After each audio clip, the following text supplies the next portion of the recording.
जय डुबेरकर, मेंदू व मणके विकार तज्ञ. आज आपण इपिलेप्सी या विषयावर बोलणार आहोत. इपिलेप्सी किंवा फिट्स किंवा अपस्मार याबद्दल लोकांच्या मनात खूप गैरशंका असतात. तर आपण प्रत्येक गैरशंकेचं थोडंसं निरसन करूया.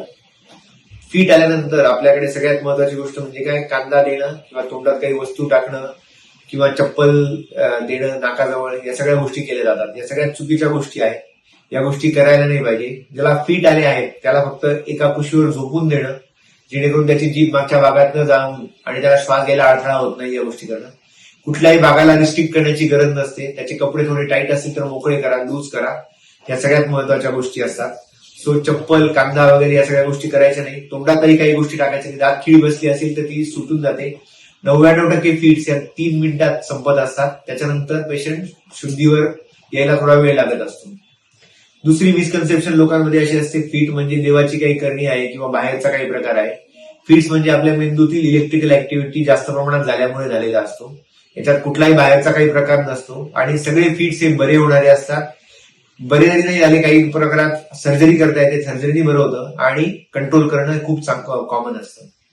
नंतर बऱ्याच लोकांना असं वाटतं की फिटचा त्रास ज्यांना आहे त्यांना आयुष्यात बरेच निर्बंध असतात किंवा अशा लोकांनी लग्न करू नये. सो ज्यांना फिटचा त्रास असतो त्यांना निर्बंध काही ठराविक असतात. त्याच्यात सर्वात महत्वाचे निर्बंध म्हणजे काय, की आम्ही सांगतो स्विमिंग करू नका किंवा उंच ठिकाणी जाऊ नका, जेणेकरून फिट आले तर काही त्रास होऊ शकतो. स्विमिंग पण आम्ही बऱ्याच वेळा सांगतो की करताना जर तुम्हाला करायची असेल तर कोणीतरी माणूस ज्याला माहिती आहे असा माणूस जवळ पाहिजे, जेणेकरून काही झालं तर त्याला कळतं.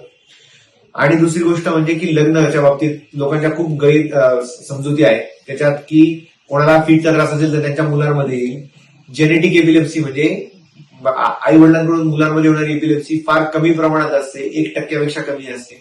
99% आई वडिलांना फिट असतील तर मुलांना फिट होण्याचे चान्सेस नसतात. त्यामुळे लग्न करणं हा काही गुन्हा नाही किंवा एपिलेप्सीच्या लोकांनी नॉर्मल त्यांचं शारीरिक आपण म्हणू की त्यांचं जीवन नॉर्मल माणसांसारखंच असतं. दुसरी गोष्ट म्हणजे की ज्यांना फिट्स असतात त्यांनी कुठल्या स्पोर्ट्स किंवा काही ऍक्टिव्हिटी करू नये असंही नाहीये. ते सगळे नॉर्मल ऍक्टिव्हिटी करू शकतात, जेणेकरून त्यांचं जे काही आयुष्य आहे ते एखाद्या नॉर्मल व्यक्तीसारखंच असतं. सो या सगळ्या मिसकन्सेप्शन आपण दूर करायला पाहिजे. दुसरी गोष्ट आपल्याकडे अजून आहे, लग्न झाल्यानंतर प्रेग्नन्सीत काही इश्यू असतात. बऱ्याच लोकांना वाटतं की फिटच्या गोळ्या चालू तर प्रेग्नन्सी ठेवू नये किंवा प्रेग्नन्सीत काही प्रॉब्लेम येईल किंवा मुलांवर काही परिणाम होईल. आपण म्हणू की आता आजकाल खूप सेफ असे अँटी एपिलेप्टिक ड्रग म्हणजे जे फिटसाठी वापरले जातात ते आलेले आहे. त्यामुळे प्रेग्नन्सी ठेवायलाही काही प्रॉब्लेम नाही आहे. ठीक आहे.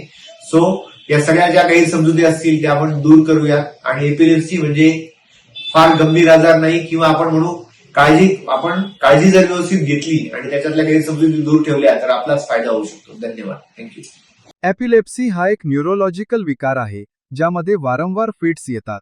कोणाला तरी फिट्स येताना पाहणे धक्कादायक असू शकते, पण योग्य पावले समजून घेणे त्यांच्या सुरक्षिततेसाठी महत्त्वाचे ठरते. या व्हिडिओद्वारे तुम्ही परिस्थिती व्यवस्थित हाताळण्याच्या योग्य पद्धती शिकाल. मिरगीचा झटका ही एक अशी समस्या आहे ज्यामध्ये रुग्णाला अचानक आणि वारंवार अनियंत्रित फिट्सचे झटके येतात. हा त्रास मेंदूतील विद्युत अवरोधामुळे होतो.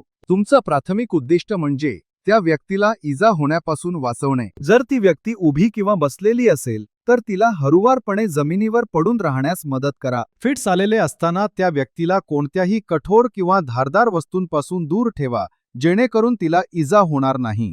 जमिनीवर पहुडल्यानंतर जमिनीवर आदरू नये म्हणून त्यांच्या डोक्याखाली उशी किंवा दुमडलेला जॅकेट यांसारखी मऊ आणि सपाट वस्तू ठेवा. फिट्स थांबत नसल्यास शक्य असल्यास त्या व्यक्तीला कुशीकडे वळवा. यामुळे त्यांची श्वसन नलिका मोकळी राहते आणि लाळ किंवा उलटी सहज बाहेर पडते. फिट्स किती वेळ राहतात हे घड्याळात पाहणे महत्त्वाचे आहे. कधी सुरू होतात आणि किती वेळ टिकून राहतात हे लक्षात ठेवा. जर तुम्हाला वैद्यकीय मदत मागवावी लागली तर ही माहिती वैद्यकीय तज्ज्ञांना उपयुक्त ठरेल. फिट्स दरम्यान काही गंभीर गोष्टी तुम्ही अजिबात करू नयेत. त्या व्यक्तीच्या तोंडात काहीही घालू नका. जुने गैरसमज काढून टाका. यामुळे त्यांच्या दातांना किंवा जबड्याला इजा होऊ शकते आणि श्वसन नलिकेत अडथळा येऊ शकतो. तसेच त्यांच्या हालचाली रोखण्याचा प्रयत्न करू नका. फिट्स नैसर्गिकरित्या होऊ द्या, पण त्यांना धोकादायक वस्तूंपासून दूर ठेवा. फिट्स पूर्णपणे थांबेपर्यंत त्यांना अन्न किंवा पाणी देऊ नका. फिट्स थांबेपर्यंत आणि ती व्यक्ती पूर्णपणे शुद्धीवर येईपर्यंत तिच्यासोबत थांबा. फिट्स नंतर त्यांना गोंधळलेपणा किंवा तंद्री जाणवू शकते. यांच्याशी शांतपणे बोला आणि त्यांना धीर द्या.